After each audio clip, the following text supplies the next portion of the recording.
Good evening and welcome to Tucker Carlson Tonight. Has there been, look back, a single 24-hour period since Joe Biden became the president when you haven't been horrified by something you saw on the news? Probably not.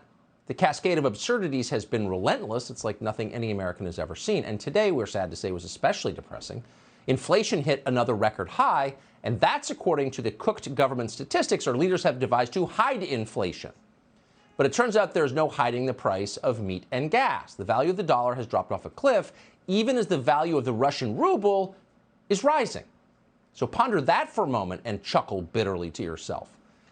And then in New York City this morning, 16 people were shot on the subway in Brooklyn by some lunatic wearing a hoodie.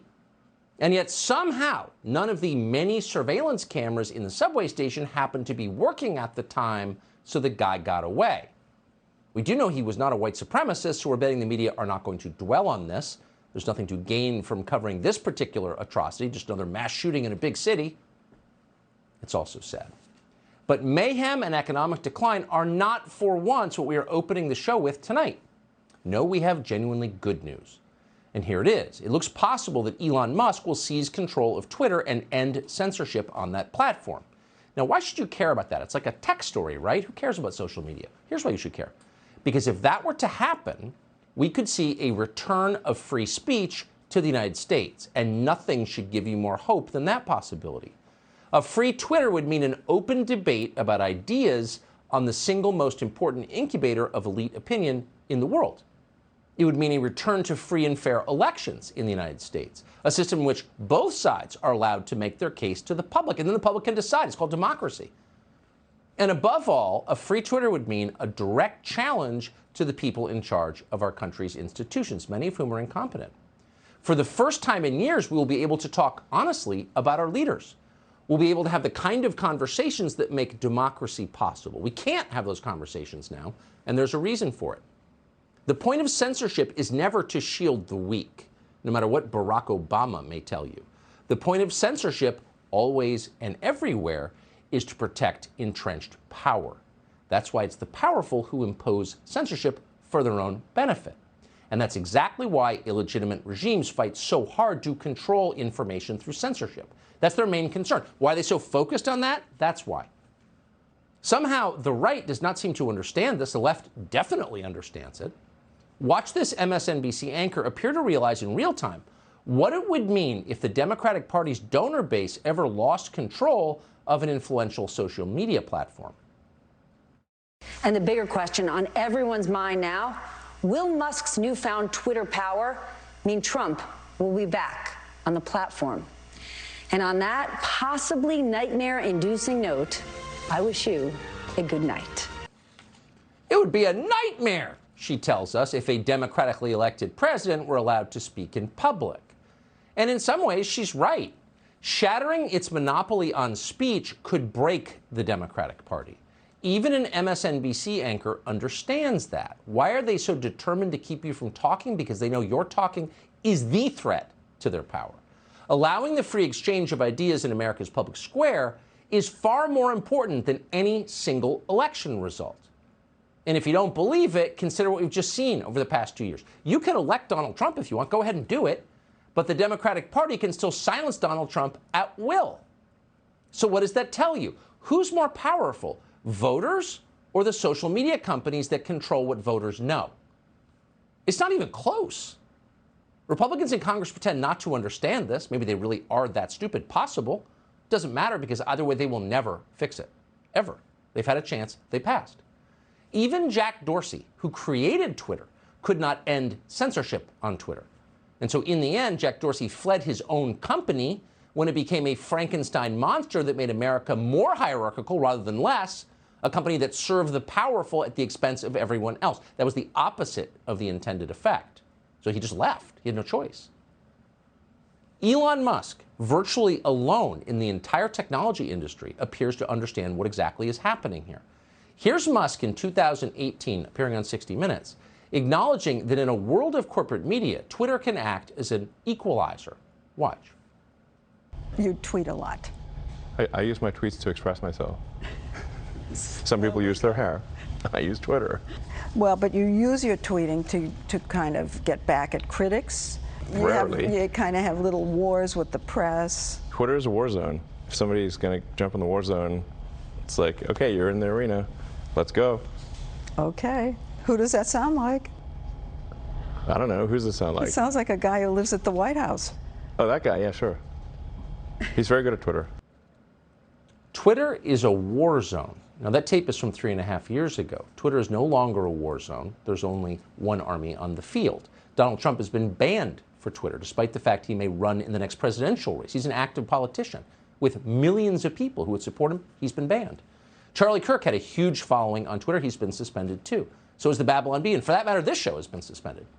Questioning the prevailing storyline is the crime. Do that and you're gone. It doesn't matter if you're factually right. We were factually right. It doesn't matter. Challenge power and you are censored instantly.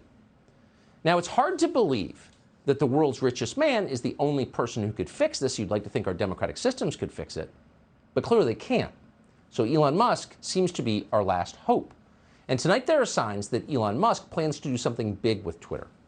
Buying 9% of the company was clearly more than an investment. He doesn't need the money. Last week, after Musk became Twitter's single biggest shareholder, Twitter's management announced that he would join their board of directors. The seat would come with two major restrictions. First, Musk would be barred from owning more than 15% of Twitter stock. He would not be allowed to control the company. Second, as a board member, Elon Musk would have a fiduciary duty to shareholders. And in real terms, that means he could not reveal Twitter's algorithms. He couldn't tell the public what they are. Now, those algorithms are used to censor and suppress effective critics of the Biden administration, very often without their knowledge. It's done in secret. You can't fight back. You don't even know what's happening. So he could not challenge that if he took a board seat. But this weekend, Musk abruptly pulled out of the deal. And that means he's free to buy more shares of Twitter, in fact, to control it. On Sunday night, Twitter's pro-censorship CEO, Parag Agrawal, told Twitter employees to brace for Musk's attempt at a hostile takeover. He also strongly implied that Twitter will not submit unless forced. Quote, "There will be distractions ahead, but our goals and priorities remain unchanged." So you have to ask yourself, how exactly would Twitter, which is a public company, fight off a hostile takeover from the richest guy in the world? And already you can see the strategy to keep Elon Musk at bay. First, Twitter is enlisting the help of corporate media. Now, corporate media stands to lose at least as much as the Democratic Party will lose if Twitter is liberated. Competition is terrible for the mediocre and the illegitimate. So MSNBC understands this intuitively, even the airheads who read the scripts on the air, and so they were the first to answer the call. What did they do? You know exactly what they did. They did what they always do. They called Elon Musk a racist. Watch. Fear not, right-wingers. Another bro-fascist is waiting in the wings to defend your right to spew bile online in the name of free speech. And that is coming up next. He is building in Tesla a documentedly racist company that perhaps reminds him, gives him nostalgic memories of apartheid South Africa where he grew up. He's more than that, an embodiment of what I would say is Twitter's biggest strategic problem, which is a hostile, cruel, dangerous online environment, especially for women, especially for people of color, women of color in particular. we can bore you with a rebuttal to the ludicrous explanation you just heard, but it's not necessary. If you have an IQ above room temperature, you laugh at it. That's the lowest brow propaganda possible. It's all MSNBC is capable of. He's a racist. Ignore him. But at the Washington Post, they served up something slightly different, a little more stealthy. They enlisted the former CEO of Reddit, an activist mediocrity called Ellen Pao, who couldn't manage to actually run Reddit, to write an op-ed with this title, quote, "Elon Musk's vision of free speech will be bad for Twitter." And then the piece contained this line. Now, this line doesn't so much reveal a lack of self-awareness as it does commit murder against the entire concept they're trying to support. And here's what it is, quote, "Musk's appointment to Twitter's board shows that we need regulation of social media platforms to prevent rich people from controlling our channels of communication." Now, once again, this ran in the Washington Post, a paper that apparently, unbeknownst to the editors who work there, is owned by billionaire oligarch Jeff Bezos, China's biggest retailer, and used as his personal platform to lobby the federal government and settle scores. So Jeff Bezos can own the only news gathering operation in your nation's capital and use it for business and ideological ends, but the idea of letting average people say what they want on Twitter is a threat to democracy. And if you think that's hilarious, you should read the piece in The Guardian.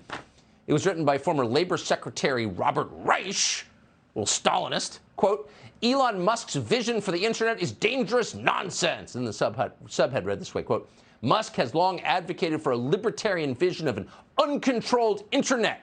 That's also the dream of every dictator, strongman, and demagogue. Right. So what dictators, strongmen, and demagogues want is the people over whom they rule to say whatever they want and to challenge their power. That's kind of the way dictatorships work. Isn't that right, Robert Reich? The funny thing is, Robert Reich is a lifelong leftist, now pushing 80. You can imagine the Robert Reich of, say, 1970, when he was a little college advocate, would be a little bit surprised to see the Robert Reich of nearly 80 calling for a total crackdown on the opinions of ordinary people. But, you know, people get power and they change. But that doesn't make any sense as an argument. So you can see why they stick to calling Elon Musk a racist on cable news. They just stick to the same old script. And that's what they're doing at CNN. Of course, watch.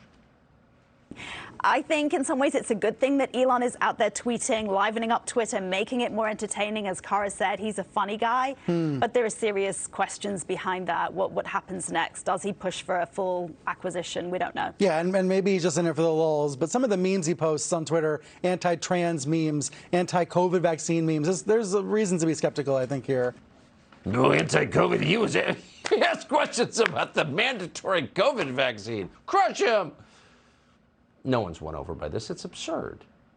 So clearly that propaganda strategy will not win open minds to the side of censorship. In fact, it's impossible to win open minds to the side of censorship because the idea is repugnant to any free spirit. So there's other tools that Twitter's going to have to use to stop a hostile takeover on behalf of free speech.